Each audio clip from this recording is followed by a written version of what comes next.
guys, good morning. இன்னைக்கு காலையிலே பூ பூத்திருக்கு. ரோஸ் பூ எவ்வளோ அழகாக இருக்கு பாருங்க. இந்த பூக்குள்ளே எவ்வளோ நேற்று தான் அதுக்கு ஒரு முந்தானத்து மொட்டு போட்டு அது அழகாக வளர்ந்துருக்கு ஃப்ரெண்ட்ஸ். எவ்வளோ அழகாக இருக்குது பாருங்கள்.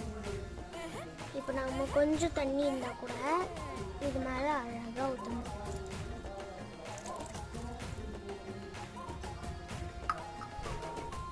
எவ்வளோ அழகாக இருக்குது பாருங்கள் இந்த இலைங்கெல்லாம். இந்த போன தடவை ஒரு மொட்டு வந்தது, கட்சியில் அது வாடியே போயிடுச்சு. ஆனால் இந்த பூ எவ்வளோ அழகாக இருக்குது பாருங்கள். வீட்டு பூ, வெளியில் பூ வளர்றதோட வீட்டு பூ எவ்வளோ அழகாக இருக்குது பாருங்களேன். நல்லா இருக்குல்ல? இன்னைக்கு காலையில் வணக்கம். நல்லா இருக்கு.